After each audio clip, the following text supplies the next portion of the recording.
one kite. I'm already into the 420, damn it! Man, what's the matter with that cat there? Must be full of reefer. Full of reefers? Yeah, man. You mean that cat's high? Sailing. Sailing? Lightly. We now wander off the beaten path Hello, with an and welcome update to the from Reefer Reporters. It's August the 20th, 2018, and we are live here on lifestyleradio.net and 420radio.ca. I'm Al Graham, and today my news hawk who's joining me is Kim Cooper. She's joining me here at the desk, and we will bring you our Canadian and international Reefer Reports as we get going. Hello, Kim. How are you? Oh, not bad, Al, not bad. I'm exhausted. I'm tired, but I'm energized at the same time. There's been so many events going on. It is event season, and we are in the heart of it. And there's events going on coast to coast, and Ontario is just booming right now. Yes. Yeah, you were down here in my neck of the woods lately, so.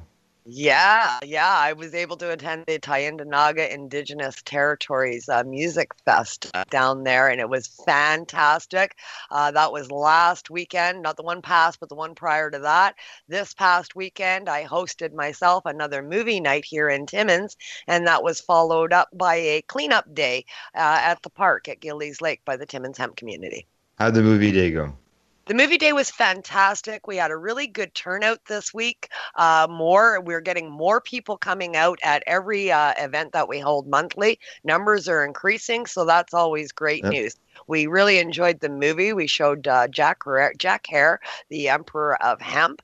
Fantastic movie. Of course, the screen and the projector were purchased by Legacy 420, our main sponsor for the Timmins Hemp community. That's very nice of Legacy 420. Yeah, great sponsors and helpers of our events. And my hat off to Tim Barnhart there. He helps us a lot out here, pushing the education. Yep. One question. Yeah. It's the question I believe at the end of the movie Jack is talking about when the credits start rolling. Yeah. What were the sales made on the ships in 1812? For hemp. Correct. He says some guy keeps telling him it's nylon. Oh, it was hemp. Along with the Constitution written in the United States was also written on hemp. Right. Hemp has played a large role in our civilization throughout the ages. Only the last 80 years or so that we've had the demonization of the plant. But thank goodness that seems to be coming into an end in Canada. That's right, because it's all over the news every day, and I can tell you we got piles to cover, so we better get at it. We sure should. And we're starting right off the bat with legalization in Canada. We're also looking people that have pot records. We're looking at amnesty now, right? That's right. Well, with the end of prohibition, the increasing expectation is that the government will eventually get rid of criminal records of people who've been busted for possession. Yeah, I mean, a lot of people are slapped with the burden of having a cannabis possession record, and they're not able to travel. They're not able to go to the United States and stuff like that. You know, jobs at risk and that kind of thing because of minor criminal possession records. Half a million. Yeah, they figure about 500,000 people. Yeah, half a million people. That's a lot of people that are carrying this burden. That's right. Now, some people would say, well, one of the, with the law is such and such, or 30 grams. So at 30 grams, just expulge, just hit the delete button on people with those simple possession charges. Yeah, our it's CMP gone. seems to have an interesting stand on that, on a counterpoint. They're saying that it's not quite that easy because many people that have simple possession records, that was done via plea deal, where other charges of trafficking and that kind of thing and higher quantities were thrown out of court to opt in order for this plea deal to hurry things along in our court. So they want to look at it as a case-by-case basis. And if you got a plea deal and that was the reason for your possession charge, then they don't necessarily want to give you amnesty. Well, they didn't plead guilty to the other stuff. They've been convicted of possession. They haven't been convicted. They don't have a record for those other things. That's I guess right. the other choice is to pay the $630 to get your pardon, but yet there's still no guarantee to get it. No, absolutely not. There's got to be a better way. The RCMP can't be in control of this and saying, plea deal people are out. That's just ridiculous. We have to go by the letter of the law, so they say. And, the conviction, as you said, was only based on possession for a small amount. So that's the issue that needs to be dealt with, not the what ifs if the plea deal was to happen or not to happen. Simply deleting all of it seems to be the right way. People paying hundreds of dollars to get these amnesties done is just ridiculous. What about the people who can't afford it? Well, I know there was another law that had to deal with some gay laws from years ago, and people were convicted back then. Mm-hmm. And those have now been expunged. Yep, that's right. So I don't know how they did those, but there was a way, because there was a way. Exactly. There was a way. Well, it's not only this is an article in the Star, but I also see the Globe and Mail is talking about that as well. Yeah, no Canadian should have criminal records for pot possession, according to the Globe and Mail. And this was just published just yesterday. Many Canadians are suffering, at the hands of criminal records because of legalization, because we were talking about. And a lot of people are standing up and saying, what are you going to do about this? So far, the government's been silent. Yeah, they've been very quiet on it. So it was good to see the Globe and Mail as the editorial board come out and said, hey, you guys got to do something about this because it's just not right. Yeah. So it's good to see some editorials coming up from major mainstream media shedding light on this. They also note in here that, these pardons don't happen overnight. People will wait 5 or 10 years in order before it's done. Yeah, that's right. And, even if you get a pardon here, if depends on the information, what kind of information they're sharing with other countries, you could get it expunged here, but the other country would still have it on their database. Oh, for sure, especially when you're talking about the United States. We know that there's information sharing going on across the border about Canadian citizens and their criminal records with the United States. Once U.S. border control gets their hands on that information, like you say, even if we expunge it here in Canada, no way in hell they're throwing theirs out. Yeah, exactly. Well, here's this point I just mentioned. They mentioned it here in the Globe and Mail. They say a government bill to expose the records of Canadians convicted of consensual same-sex acts, which received royal assent in June. The ban on cannabis possession did not involve the same level of justices, but it has still led to disbursement punishment. Okay. But yeah, they've been able to do that. So yeah. If they can do it in one area of the law, then they can do it in any area of the law. So, all the naysayers that say it's not that easy, I'm afraid it is. Figure it out. That's right. Yeah. Well, talking about laws and stuff, here we move on to the next article. And it has to do with cannabis and driving. Yeah, and this is something that hits close to home for patients. As patients in the legal regime for the last, dozen years or so, we haven't had to worry about this kind of thing. Legalization, not so much anymore. This is a big issue for patients, especially that have high levels of cannabinoids in our systems, because that's what we're supposed to be taking for our conditions. New drug testing that's out, roadside drug testing, is going to wind up putting a lot of patients behind bars or with the loss of a license. Yeah, well, they say apparently Mothers Against Drunk Driving believe you should wait 4 hours after smoking and 8 hours after eating. But yet, apparently this new saliva test, this testing equipment, has a bit of a problem. Yeah. Yeah. Just a bit. As it says, 4 to 6 hours, or 4 to 8 hours, depending on what you're doing. But this pen, not only there's been concerns about the temperatures that the tests are taken at, but now there's concern about how long after you consume will you turn up positive. Yeah. Now, the feds claim that cannabis consumed within 6 hours will only be detected with these pen. but several more recent and variable controlled studies of oral swab tests can show impairment levels in regular and medicinal users even after abstaining for long periods of time. Which apparently in this article they interviewed Jack Lloyd, lawyer Jack Lloyd. He's a friend here of the Lifestyle Radio. He says that they've created these per se limits, which will eventually or effectively mean a great number of people can never drive. The law is supposed to protect us from impaired drivers, but it's not protecting us from impaired drivers. It's just giving police a blanket authority to charge them or charge random Canadians, he says. Yeah.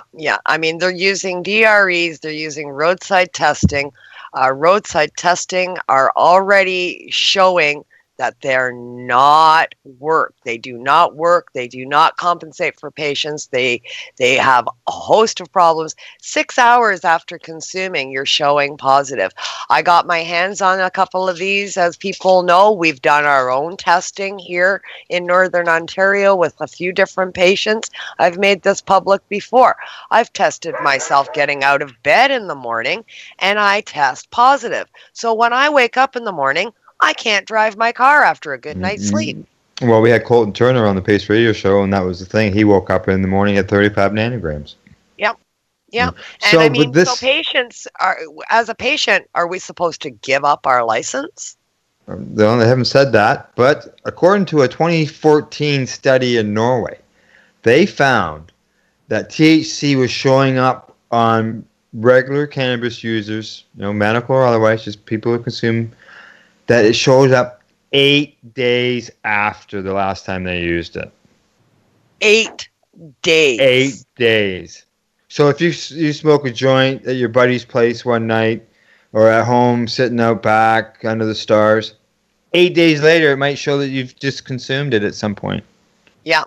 And now there goes your license. So, I mean, you're away on vacation. Say you go to Jamaica and you decide to indulge in the legal cannabis that's available there. You come home from your vacation. A week later, you get tested. Bang. You're done. Well, you and I, we know that this, obviously, and our listeners know that 8 days later, after smoking a joint, you're not impaired. As far as just the saliva, that's just the saliva test. Never mind the blood test that gets you a month later, right?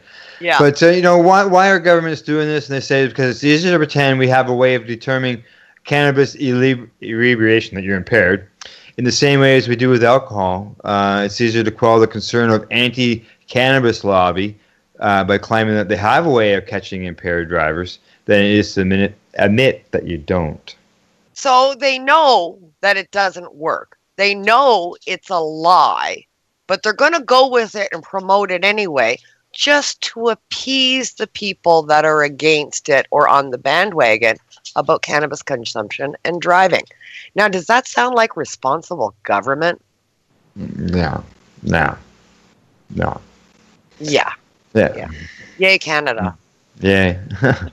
Okay, so just so you know, if you fail a test, your car will be impounded and you'll be off to the police station for further testing.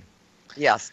And just so people know, you do not have to submit to this testing without a lawyer present. Oh, good to know, eh? Yes. You do not have to submit to anything besides a roadside test without your lawyer present. You can say, I would like to speak to my lawyer. I want my lawyer present during the testing, and that is your right. So you can hold off on any further testing until you seek counsel advice. That's good to have counsel. All right. They say that the tests aren't a smoking gun. You have to go through the DRE process, which is also faulty. A blood test will also be administered. And there you go. There's that 40-day thing again, right? Or a month later, right? Yeah. With the blood test. And yet, is the blood test even legal as not. in alcohol? And it's not. They can't mandate your bodily fluids. That's already gone through the Supreme Court of Canada. They cannot mandate your bodily fluids. They cannot demand that you give them anything, bodily fluids, other than a roadside breathalyzer. That's why I always say, make sure you contact a lawyer and have a lawyer present before you do any further testing besides roadside. It'd be interesting if the how they react. I demand a lawyer right now. Yeah. Well, I mean, it is before your I right. get tested. So, It all is right, your right. let's move on to our next article. We got some big spenders going on here. We most certainly do. Canopy Growth is in the news once again. This time they're partnering up with Constellation Brands. Yes, they are. That's a massive alcohol beverage company. They are investing $5 billion into the Canopy Growth. That means in the end they own 38% share of the company. Yeah, which is now over 104 million shares. That's a big investment. Yeah, and they appear, obviously, they're gearing up to thinking that cannabis beer will be much bigger than smoking. Yeah. Yeah. Well, let's bring alcohol into the cannabis movement, right? Yeah, I know. Now I'm gonna play devil's advocate here, and they claim that alcohol won't be in these beers. There'll be alcohol-free beer, so that instead of getting the buzz off the alcohol, you're getting the buzz off the cannabis, but it tastes like beer for beer drinkers. Maybe. I haven't got a clue. I guess that's the route. Who knows? Maybe somebody like myself who can't drink beer might be able to have a cannabis drink. I'm not saying one of theirs, but I might be able to have a cannabis drink. Yeah. We'll have to wait. It's carbonated. Yeah. We'll have to wait and see on what kind of stuff that they come out with. But I mean, cannabis is being infused to just about everything today. I mean, there's nothing that you can consume that you can't add cannabis to. So, I mean, why not, I guess, right? Yeah, see what happens. Well, legalization of food and beverages and all that is another year away. Probably a year at Christmas. Yeah. Maybe the Christmas of 2020 or something. Will be 2020, 2019. Maybe we can have a cannabis drink with our cannabis drink. Well, we probably can now, but. Well, I know for sure we can now. Cannabis-infused beer of some kind will be on the marketplace by then for Santa. Yes, maybe. We'll find out. We'll find out for sure. Yeah. Now next up we're going to talk a bit about Chasm, right? Yes. Apparently, the Canadian Medical Association shouldn't give cannabis a cold shoulder. Is what he says. She says. Yeah. The CMA's reservations lately with cannabis as a safe and therapeutic option mirrors concerns within the medical community. They say cannabis is known to be cognitively impairing, and scientific research on its chronic use is limited. So recently, the CMA has come out and said, we don't think that maybe we should continue prescribing cannabis once legalization comes around. And Chasm's saying, well, not so fast. Yeah, exactly. Because, the CMA is just, the guy's just basically throwing up his arms. They don't want to have anything to do with it. But, apparently the CMA has not just demonstrated its lack of willingness to learn about its growing field. It has abandoned physicians who will inevitably field more inquiries about cannabis from patients. And I talked to a lady here on the weekend, and she works in a doctor's office, and that's exactly what she was telling me, that she's hearing about it every week. Yeah. I mean, it's not a good thing, because there are a lot of doctors out there that are now looking at cannabinoid therapy from a scientific point of view because of all of the anecdotal information coming from patients that are treating such a host of illnesses with this medicine. So, I mean, a lot of emerging physicians are interested in this. To be snubbed or get the cold shoulder or to just abandon this as a therapy altogether because legalization is approaching doesn't seem prudent to me at all. Well, as the article mentions, they say that that's problematic if the doctors are starting just to throw away their cold shoulder on all this stuff, because there's lots of proof that's been helping people with epilepsy, and other conditions that are out there. And these people are looking for information, and they're not going to get that information if they just go down to a recreational dispensary, a recreational location to pick it up. Yeah, well, it's good to see that somebody's speaking out about this, because we need the CMA on board. Otherwise, how are we going to get the studies that they're all requiring and throwing their arms up in the air saying, well, there's no studies? Well, if you give up on it and you just disregard it as a plant therapy at all, then we'll never get the studies. Yeah, exactly. We need the studies. And there's lots of proof of the medical end. There's lots of doctors. There are doctors there supportive. And unfortunately, it may take the point of where it becomes so overwhelming as far as the doctors that are supporting it that they won't have a choice but to. Yep. Yeah. Well, let's hope. Let's hope that more doctors climb on board and listen to their patients, the anecdotal information and the information that is out there. I mean, if you took together all the patient cases that are there now, patients that are using this, we have the studies. Most doctors just aren't even reporting them to say that this is happening. If you took all of that information and put it in a database, the studies are already there. Yes, they are. There are studies there, and some people just don't want to read them, or they have to see it to believe it. Yeah. Unfortunately, it takes somebody close to them before the light bulb goes on. Exactly. Yeah, exactly. That's what happens.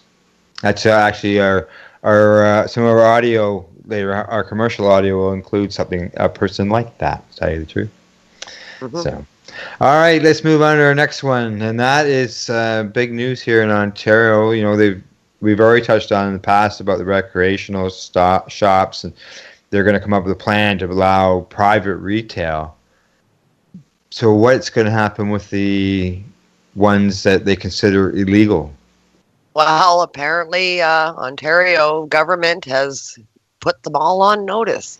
They say you're all going down and you're going to be closed. All illegal pot shops in the province of Ontario will be shut down prior to the new bricks and mortars stores opening up. Yeah, that's the plan. They want to go around and shut them all down. The Attorney General, Carolyn Mulroney, turned around and warned them, we're coming after you and we're going to close you before the other stores open. Yep, there's been several of the illegal, so-called illegal dispensaries operating now that have spoken out about this. And they say, well, they're not going down without a fight. They're going to continue working and supplying medicine to people around their areas.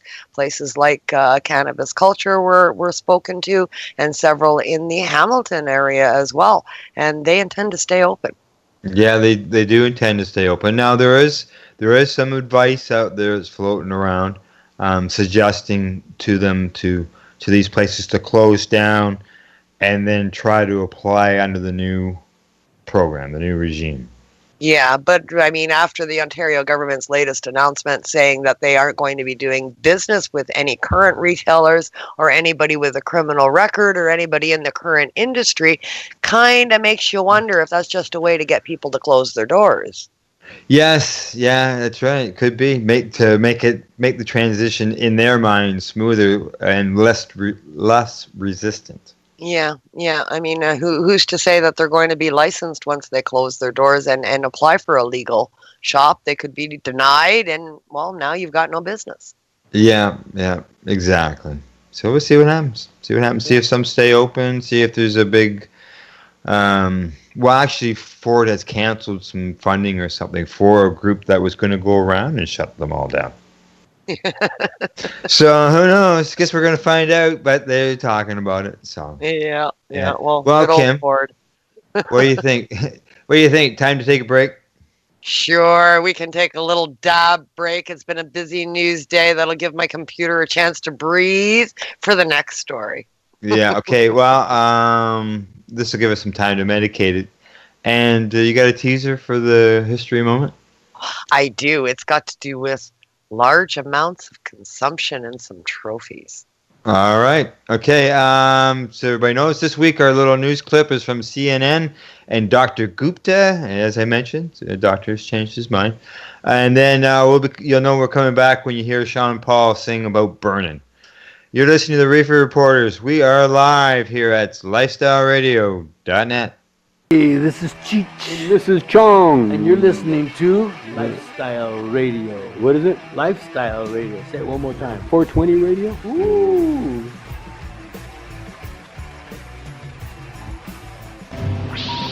Hang up and try again.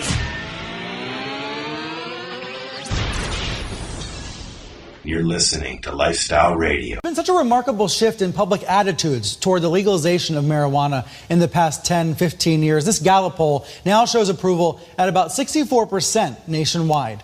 So earlier I asked Gupta how much he attributes journalism, media coverage of this topic to the shift in opinion. I think what journalism has provided is the facts and the data and the truth around this, because that was very hard to find. You had a lot of loud voices talking about the harms of cannabis, even at the federal level in terms of the research they funded, and not as many voices talking about the medicinal benefits. You heard some of that in other countries in non-federally funded labs, but you didn't hear it much elsewhere. So I think journalism helped fill that gap. And your view started to change when? My view started to change about 5 years ago. Previously, I'd done a fair amount of writing on this topic. I wrote a story for Time magazine back about 9 years ago that basically said I'm not that impressed with medicinal marijuana. I've looked at the data, and I don't find it particularly compelling. About 5 years ago, I realized something I think very important that I think has a parallel to media as well, Brian, and that is that when I looked at the macro view of medicinal marijuana in this country, and I started looking at all the scientific literature, which is where I start, 94%, we calculated, 94% of the studies were designed to find harm. What is the risk of addiction? What is the risk of cancer? What are the side effects? And only about 6% were designed to find any benefit. So if you're looking at that from a macro level, you'd say, there's nothing here. This is mainly problematic. And I realized that was a problem upstream. Studies designed to find benefit were not getting funded. Researchers could not conduct those studies. It was preordained as a substance that has no medicinal value. That's when I started to say, well, what's going on here? Looking at patients, going to other countries, looking at these other labs. That's when it started to change. That reminds me of a problem throughout journalism, these kinds of studies or surveys or kinds of research that's actually done by somebody with an agenda. That's right. So you wrote in your letter to Sessions, you said, I changed my mind and I am certain you can as well. Is this a step toward advocacy journalism for you? I don't think so. I think it's a really fair question, but I think that actually getting the data behind in one place and being able to present it in a scientifically based way, full of truth and facts, is actually really hard to do. It was hard for me to do. So I said, you know what? I spent 5 years doing this. Let me assimilate what we've learned in as easy to read a fashion as possible, to the extent that you and I are communicators and we can communicate this in a way that people understand. That's something that I think is helpful here. Cannabis can help treat pain. That is a consensus by the National Academy of Science. That is not an opinion. It can treat pain. It can treat the withdrawal when people are trying to come off of opioids. That is not an opinion, again. That is a fact. It can help heal an addict's brain so they don't continue to relapse. That's scientific data that's going on right now at Mount Sinai Hospital. The research is happening there. These are facts, and I think it's important for someone like the Attorney General and other people within the administration to know this. The 5th annual Karma Cup Cannabis Festival and Industry Trade Show is an elite medical cannabis, hash, edibles, topical, and heady glass competition. It also includes live music, speakers, glass marketplace, vendor village, exhibitors, and much more. Handpicked judges evaluate many categories including bud, extract, CBD products, and disposable vape pens. This outdoor, rain or shine event will be held in downtown Toronto on September the 8th and 9th, but its secret location won't be released until September the 7th at 4:20 p.m. via social media. The Karma Cup was founded in 2013 by Sarah Sunday in order to create a cannabis-positive space for growers, producers, business owners, industry experts, and their fans in order to gather and judge the country's best cannabis and cannabis products on an even playing field. Please join us, be part of Canada's largest ticketed Cannabis Pride Festival, the 5th annual Karma Cup Cannabis Festival and Industry Trade Show on September the 8th and 9th in downtown Toronto. For more information, please go to thekarmacup.com.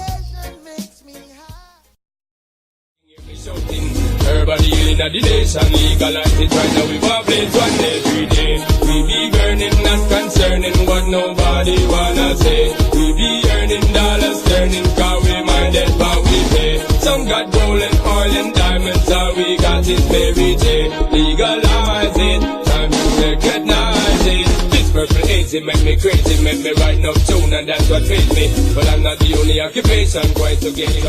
Okay, we're back from our break and our usual quick medication session. But now it's time for our history moment before getting back to today's Reefer Report.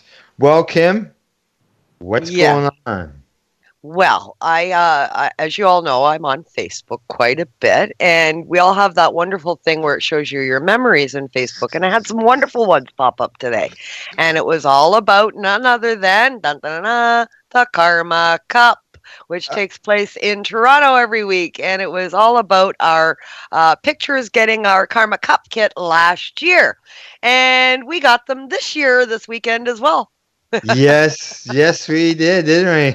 Oh. Yes, we did. It was great looking back at some of the pictures and some of the products that were in the kit last year compared to the ones that were in there this year. Great new entries this year, that's for sure. Yeah, well, this is the first time I've ever had an opportunity to have a Karma Cup package and be involved in the judging. And I'll tell you, wow, there's a lot there. yeah. I mean, edible products to test. We've got over 112, and we've got 3 weeks to do it. Yeah, well, it's going to have to be a daily thing. It's going to have to be. Oh, I feel bad. And there's I also went to the website, okay, and not only is there that bag to judge on, right, and then you got the swag bag extra because there's two big bags we received. You have to go to the website and judge on the heady glass as well. Yes, you can see it on the website and check out all of the different pieces that are nominated this year and entered this year. And you can also view them in person out in Hamilton at Cloud9. Cloud9, you're correct. And I believe some of the lounges are involved with the Karma Cup this year. I think there's six lounges that are involved with them. Yeah, 6 different lounges where you can feel free for over the course of the next 3 weeks to go in. There's no admission fee if you're a judge. So no admission fee to any of the vapor lounges, free admission there, and feel free to use the dab rigs and various equipment that's available in those lounges to test all of your wonderful products. Don't forget to take your book. Don't forget to take your book. That's right. You got to keep track of your tests, right? That's it. That book it goes in your bag, your pocket, whatever it is. It stays with you for the next 3 weeks because you'll be consuming a lot of products wherever you go, I'm pretty sure. That's right. And watch online for the Karma parties, the gatherings of people doing the testing. Yeah, several people doing individual house parties as well as several lounges hosting get-togethers for judges and people with judges' kits that want to check out those products and do it with a group. So you can gather at the lounges that are available around Toronto and the outlying area on several dates. Like I said, house parties. Yeah, Ganjanista in Hamilton, August the 31st and September the 5th. I believe those are the 2 dates. Yep. Those are the ones I know of. So, all righty, Kim, time to get back at the news. We got lots still to cover. Now, our next 3 stories are sort of related, but let's sort of hit them one at a time because they sort of cover different areas. And what this has got to do is part of the cannabis thing that Doug Ford has brought in is going to allow one-time only opportunities for municipalities to opt out of having cannabis retail available within them. Yeah, I don't know why he has chosen to put this rider in there for municipalities, and how are municipalities coming to this conclusion on whether or not they want them there? This is something that you have to. I mean, it's a legal product. For a community to say no, I don't want to sell this legal product in our area seems ludicrous to me. It does, but there are some alcohol-free zones in the country. There is. Yeah. Amazingly, there is. But yeah, for example, Richmond Hill. That's one of the places that is looking at opting out. He says that their mayor, David Burrows, says that while some residents disagree with his stance, City Council will not be in favor of legal cannabis shops in the city. He says we're not allowing or not willing to host recreational retail outlets. They're citing concerns with their communities, and we keep coming back to what about the children, and the gang elements and this kind of thing. All of these decisions that are being made by city council are all based on reefer madness propaganda. None of them are based on facts. I don't understand why these council members aren't taking a look at places like Washington and Colorado and other U.S. Jurisdictions that have legalization for well over a year now, and they're showing stats of violence and teen use going down, unemployment going down, and prosperous communities going up. Well, according to the mayor, he says that he was presented with a petition with over 1,000 residents asking him not to allow the cannabis stores to be set up. He says the concern with the community is the fact that it will be seen as an acceptable thing to do, and most parents don't want their children thinking that. He says the fact if you want to drive to another community and purchase your recreational stash, then please go right ahead and do that. Oh, that's the problem, all the naysayers are generally, and I see this time and time again in politics, the naysayers are organized. They get together in groups and they say, okay, we're going to do this position and we're going to say we don't want it there. It takes people in the cannabis community and cannabis consumers to have the same mentality and say, okay, well, we're going to put up a petition and say how much we want it there. If theirs gets 1,000 signatures, you need yours to get 2,000. Well, yeah, 1,000 signatures makes a change.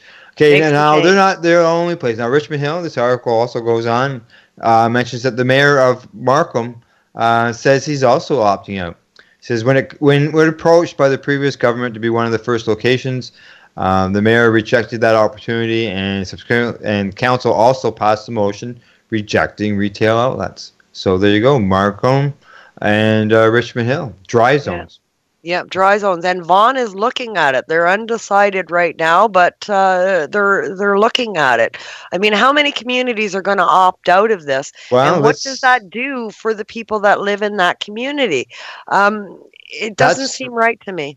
Yeah, that's 3 right there. And to move on to the next article, we see Fort Erie is also considering of opting out of cannabis sales as well.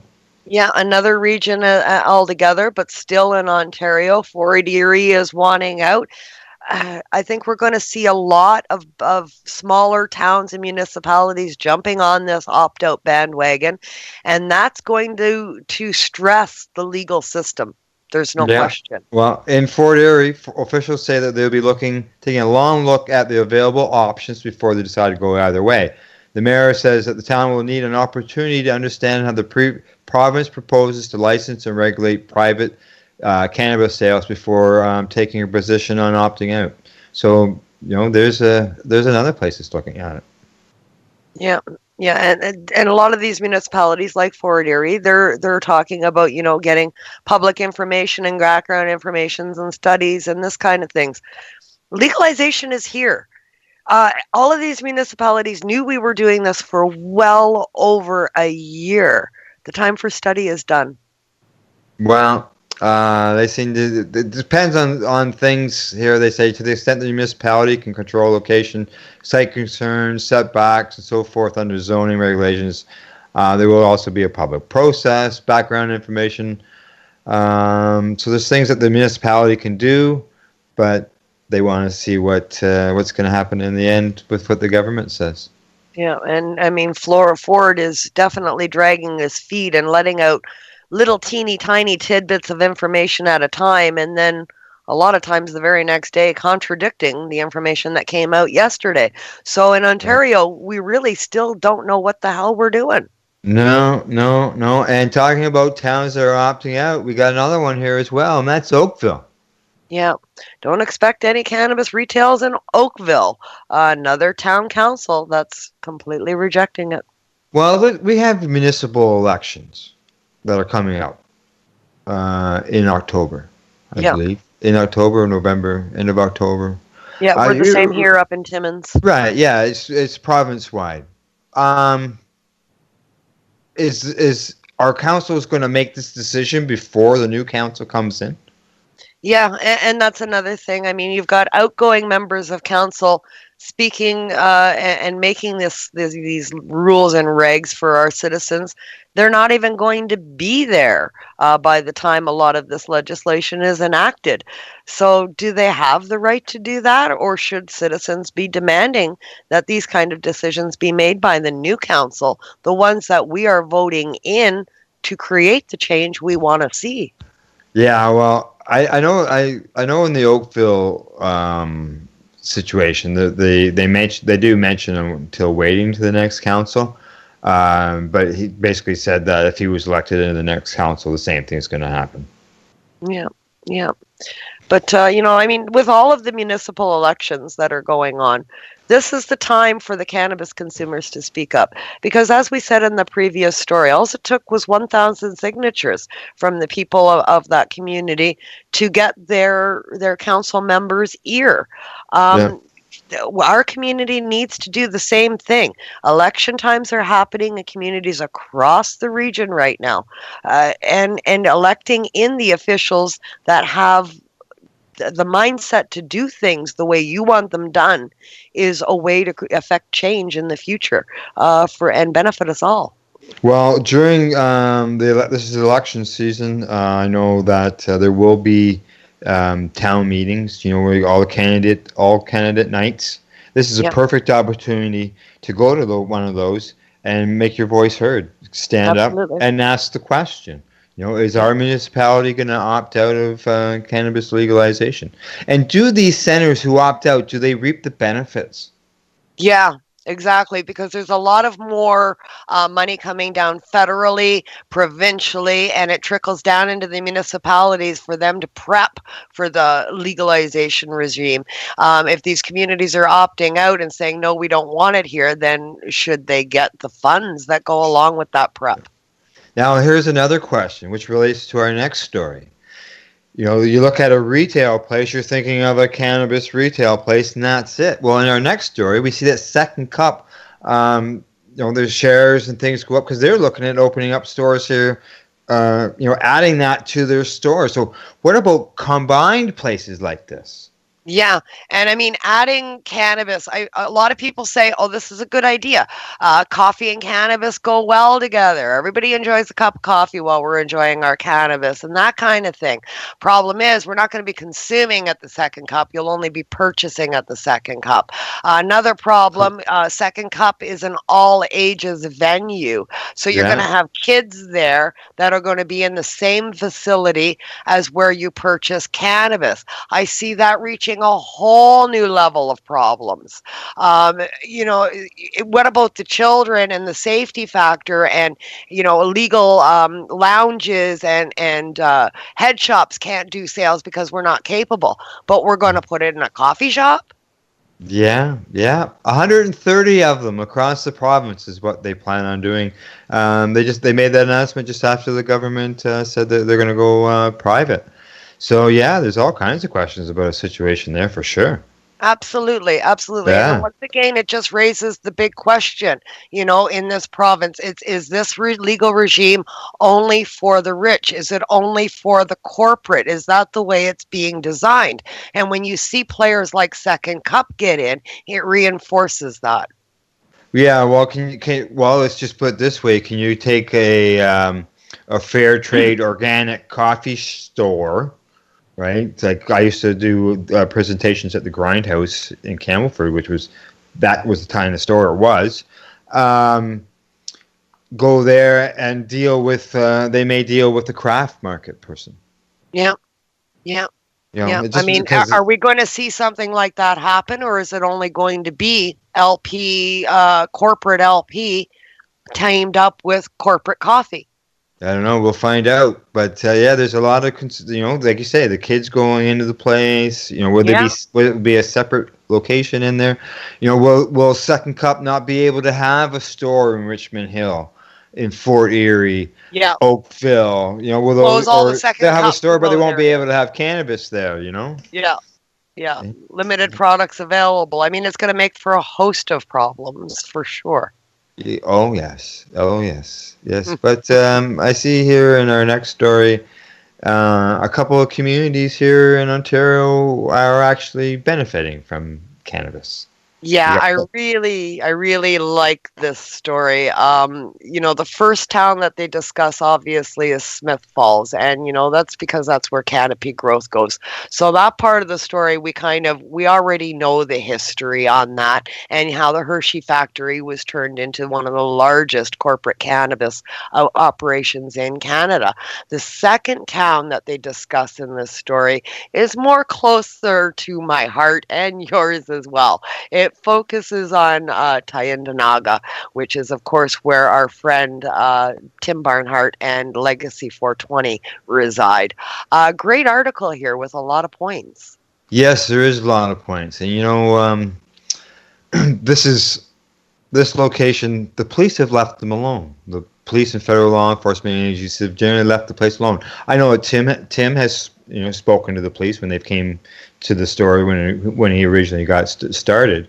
But in other locations, you know, the police have been involved. But Tyendinaga, they've been leaving them alone, and you know they're doing very well there. You know, Tim himself has 50 employees, which are 50 employees out of the community, which is all income for the community. Yeah, and that's just at Legacy. Yeah. He has dozens of other employees in other offshoot industries that have evolved because of Legacy as well. Yep. Well, they say that the territory is home to roughly 40 dispensaries, and there's a dispensary about every 100 meters. And I know there's a map. They produced a map. Yeah, I have it on my office wall. I'm looking at it right now. Yeah, there you go. Okay, well, according to Tim Barnhart, who owns the Legacy 420, he says that cannabis sales have brought a renowned sense of hope and prosperity to the community. You're talking $50 million to $60 million in total revenue on the reserve. I mean, that's huge. Yep. It means new houses, fresh water. It's lifestyle that they've only dreamed of. Yeah. Yeah, I mean, they've always had to leave the reserve to go and find work.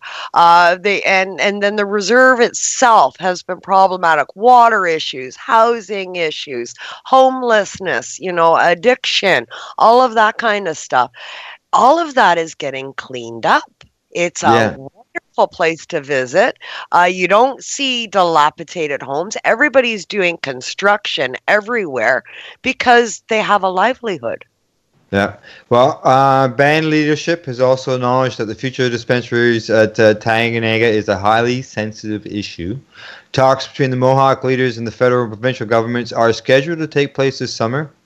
I don't know. I haven't heard of any yet. Representatives will discuss taxation and revenue, policing, and public health and safety. So, you know, maybe they're going to go independent. Now, the Mohawk of Quinty, the Don Barrick. He says that Indigenous leaders across Ontario want the federal government to recognize that First Nations have the authority to regulate and license cannabis retail on all their reserves. Jumping to a bit of another story, he's also recently come out saying that he's also in favor of a crackdown on these reserves. So that's an evolving story. Okay. I'm thinking that's a different fella. Yeah, maybe. I think it is. Yeah. It may be. Yeah. I haven't got the story up because we chose not to speak about it. So I thought I'd throw that in there a little bit. You know, it's an evolving situation on Mohawk ground for sure. But in Tyendinaga, they have definitely flipped the switch over there, and things are leading to a prosperous, proud community. Yes, it has, and it's creating lots of jobs throughout the place, and you can see it there. Absolutely. I enjoyed my time spending time there last weekend. We were there for the Indigenous Music Fest, and fantastic event, fantastic people, and really wonderful area to visit. Yeah. I they had an Indigenous Cup there earlier this year, and they just had the big music fest down there. Yeah, lots going on in Tyendinaga. So I mean, go and check it out for sure as a place to visit in the evolving cannabis saga. Yeah. You drive down the road, you see all the signs, man. That's it. All right. We're heading out to Manitoba, right? Yeah, we're heading out to Manitoba, and there's something that really bothers me, and that is that they have dropped. They're not going to charge PST on recreational cannabis, but they're going to continue to charge PST on the medical stuff. Yeah. I mean, how ass backwards is that? Totally. Now they say that they're not adding PST to it because they've had so many fees that they've added to the cost, which will, if they add the PST, it wouldn't make it competitive with the illegal market. So why don't you just reduce the fees and charge the tax? Yeah, and if you're taking that stand, then why penalize patients to start with? I mean, patients are going to be slapped with the excise tax and the extra tax that are on recreational cannabis as well. So all you're going to do is push medical patients into the black market. Yeah. Oh, yeah. For sure. That's the same as those communities that are opting out. They're going to... They're fueling the black market they're trying to get rid of. Yeah, exactly. So, and that's better for them. So, let's see. Yeah, right. They say that right now they want to get rid of the illicit market, and that's the important piece. So this is why they're not charging this tax. We think it's important to essentially price out the black markets that are there. Well, I mean, it's a good initiative that they're not charging the PST, but why is it remaining on the medical side? That is as you say, the one thing that sticks in the craw, Yeah, it does. It really does. It really does. Let's just move on to the next article because it's bright and cheery. All right, sounds good. The good things going on in Jasper. That's right. Exactly. They say that in Jasper, we've never restricted any other business before. So why should we suddenly restrict this one? Yay, Jasper. Yeah, a great initiative coming out of there. They say we will see what the market will support. Everybody should have a fair chance at engaging in the market if they choose. Yeah, Jasper's Municipal Council says it won't put any limits on the number of retailers allowed within the mountain community resort, or is it resort community? Yeah, they say Jasper has a really small commercial zone. It's only 4 blocks, really. But we didn't see any useful purpose being served here. So we don't think that there is evidence so far that we're going to be inundated with a high number of commercial applications. Yep. Under the proposed laws, cannabis stores would be allowed to operate until midnight, and there would be no limit on the number of stores in town or how close retailers can be to each other within the commercial district.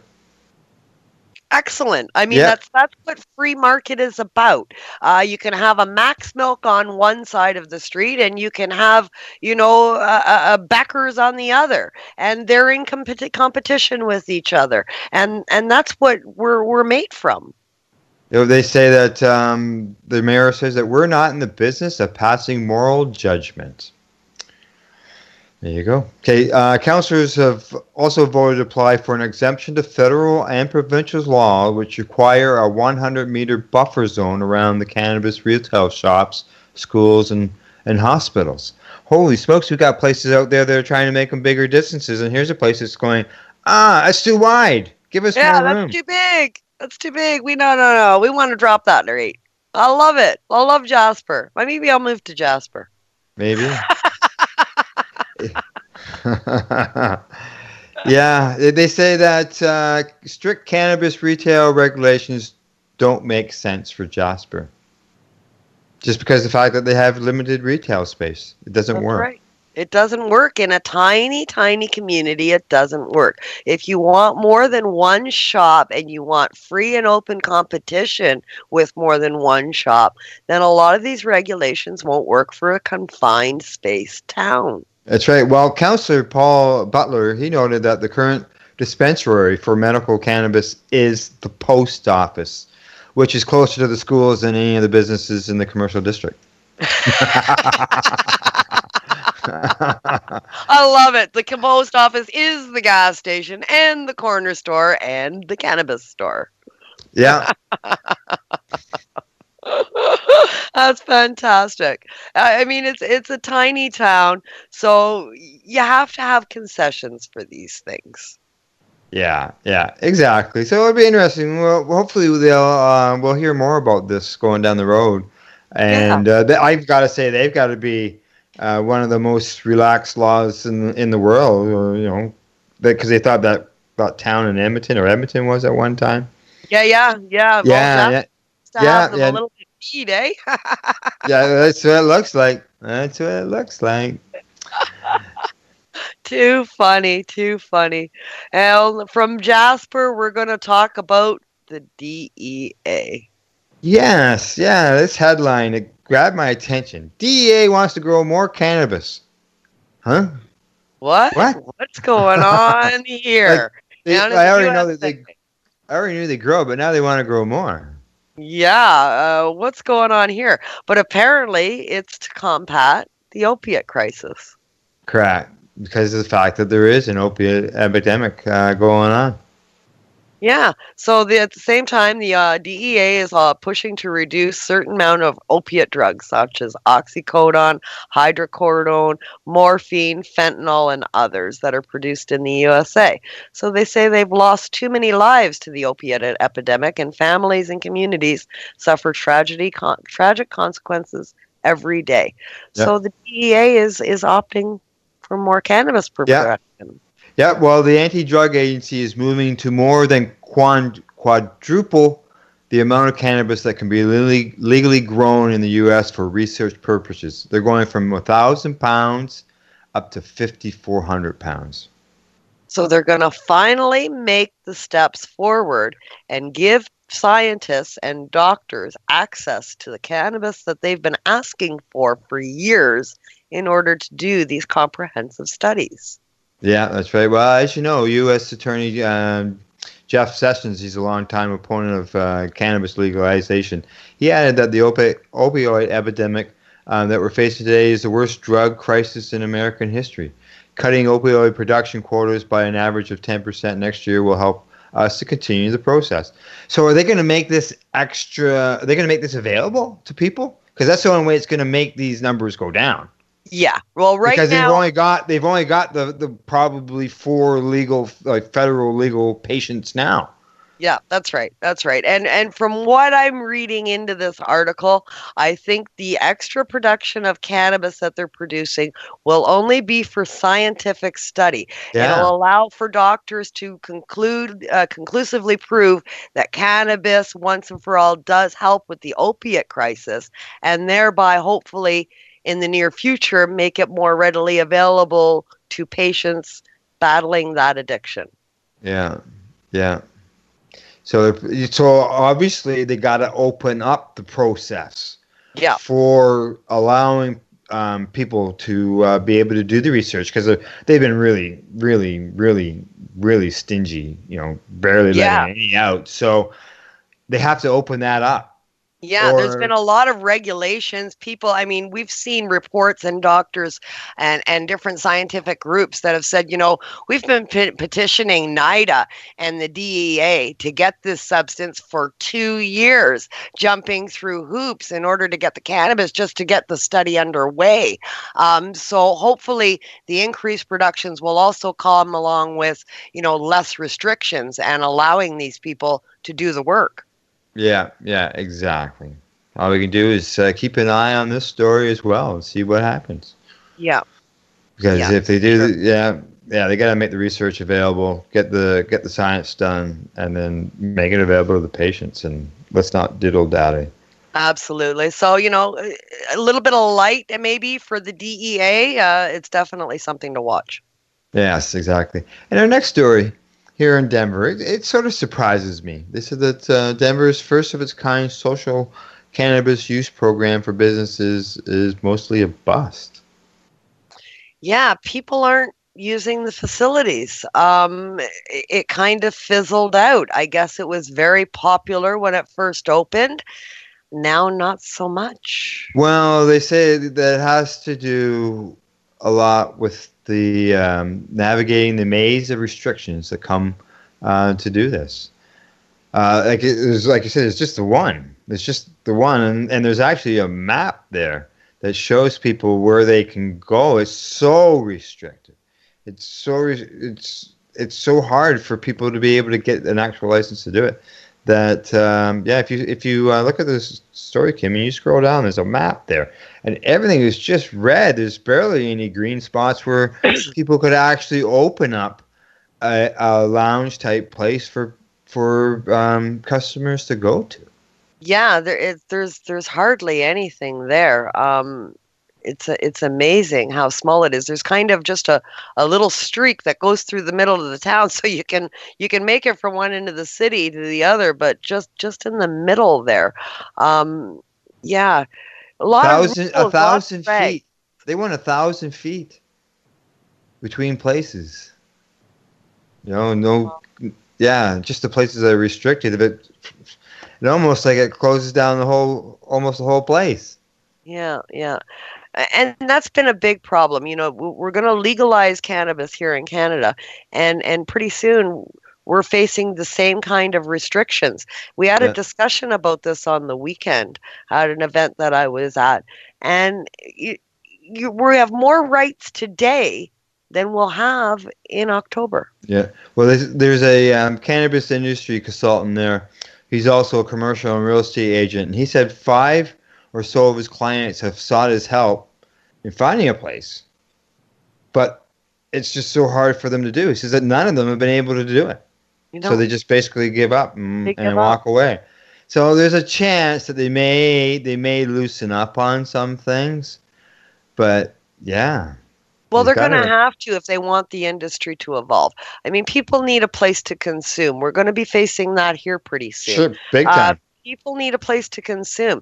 And if you don't have a place to consume, you're going to have consumption all over the place in inappropriate areas and stuff like that. And you're also going to be putting people at risk by people trying to consume in alleyways where there could possibly be danger there for them and stuff like that. So, I mean, the place for the consumption is needed. Less regulation, less restriction, and more working with the community on supplying a safe consumption space for cannabis is needed not only in Denver, but Canada as well. Yeah.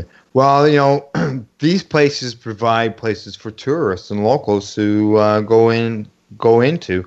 And down there in Denver, part of the problem as well is that the police actually raided 2 cannabis tour buses. Oh my God. And they gave tickets to the customers. Could you imagine you're on vacation, you're in Colorado. I'm going to go and experience the cannabis scene in Colorado. And you get raided. Yeah, exactly. It's just ridiculous. So much for legalization. Yeah, I know. It's when alcohol came out of prohibition, was re-legalized. There was a similar law where there was no bars allowed. Yeah, nowhere to consume it. Yeah, nowhere to consume it. You can buy it, but you can't drink it anywhere. Yeah. It's an evolving situation, and it's going to take many more battles in the courts. And I look to Colorado, and places like Colorado is leading the path, but they're not without their issues as well. Yeah. Well, it just goes to show that they do have problems, just like everybody else. They say that a place called Utopia All Natural Wellness Spa and Lounge, their bid was rejected because, get this, it was rejected because it was 20 feet too close. It was 980 feet away. 20 feet. Are you kidding? Like 20 feet. Really? Correct. 20 feet. Yeah.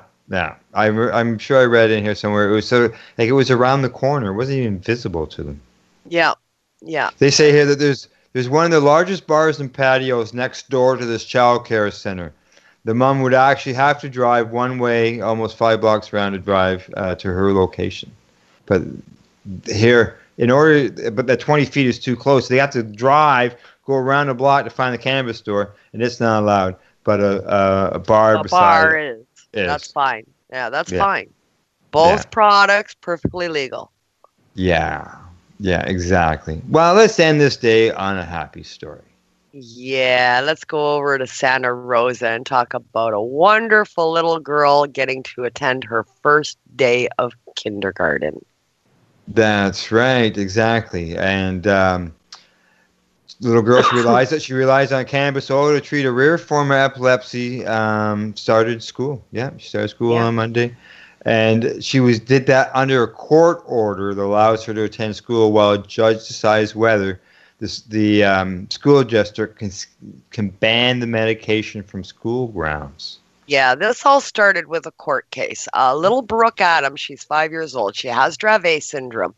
And, that's chronic seizures, hundreds and hundreds of seizures per day. Cannabis oil with CBD and THC mix is the only thing that helps quell these seizures in a large group of people and children that suffer from this illness. The mom wanted the child to start school along with all of the other kids because she's doing so well on the CBD oil, and she felt like the kid could go to school. It's time for her to go to school. The school put up a fight. Yeah, well, apparently Brooke must carry the oil with her at all times. Yeah. It's not put off to a shelf in a locked cabinet someplace. She has to carry it with all her times because larger doses of a medication which is applied to her gums stop the seizures when they strike. Yeah. So if she goes into a seizure, it's a question of seconds. You can't wait to go to a locked cabinet, get the medication out, get it back to the kid to stop the seizure. She needs it now. The first signs of the seizures, the eyeballs rolling back or whatever the case may be, that's when the medication has to be administered. So she has to have it with her. Now, this is a non-intoxicating, non-harmful medicine. School teachers have bottles of Tylenol in their desk drawers that aren't under lock and key that could kill a kid if it was ingested. Yeah. Let's see. The district refused to let Brooke bring her medication on site, stating state and federal barriers prohibiting medical cannabis in schools. Now, they heard this case. The California Office of Administration Hearings and Special Education Division, which handles these type of agreements, heard this case on July the 25th, and they expect to have a ruling by mid-November. So in the meantime, Brooke gets to go to school. Let's hope that the judge hearing the case, Judge Charles Merson, gets all the appropriate information and errs on the side of Brooke in this case and allows her to continue school after November. A child's disability should not prevent her from attending school, and the medication that works for the kid should not be the cause of that ban. No. Well, she started school, you said, on Monday. She takes her medication to class until the judge issues a different ruling. But under the order, the school district must provide a nurse to administer her medication if she has a seizure. I mean, that's just. Yeah, well, there you go. At least now we know. We don't need a nurse to administer insulin into a diabetic kid. No, but this is a 5-year-old. You know, maybe Yeah, I don't know how if it's a syringe. You know, but even a 5-year-old that's a diabetic, if they have to have insulin at school, a nurse isn't required for that. Oh, I don't know how. I don't. Yeah, I only learned recently how to inject myself with a needle because of the medication I was on, methotrexate. Yeah. So, I don't know how many 5-year-olds know how to. But I mean, but usually a teacher or, something along those lines is able to give the medication because it's easy to do. It's the same as a puffer or insulin or any other medication that we're prescribed on a daily basis that a kid may need to take. Teachers, people in the school, they're the ones that administer it. Cannabis should be no different. Yeah, well, we'll find out. Well, at least they've got something going for her. She can get to school. And everybody seems happy until November, anyway. Till November, and they will see that the other children in the classroom, nothing happened to them. That's right. And from now until November, if the status quo is met and everything runs smoothly, then that should hopefully sway the judges to decision as well. That's right. Exactly. Well, Kim, that was our last story. It was after a very busy Reefer Reporters, a very busy couple of weeks, and lots of news out there. That's right. Well, that's our Reefer Report for August the 20th, 2018. And in closing, we'd like to say thank you for listening to our Cannabis News broadcast here on lifestyleradio.net. If you enjoyed it, please share it with your friends and plus tell them they can usually catch us here on Lifestyle Radio. We're live. And it's usually around Mondays around 4:20. And in final, I just like to say, don't forget to educate, medicate, and do not incarcerate. Bart, catch you later. What are you doing? Nothing? Why not? I'm trying to get on this Lifestyle Radio website. Sounds like a cool website. Yeah, it's alright. Oh, wait, I might have it. You might have it. You're listening to Lifestyle Radio. The opinions expressed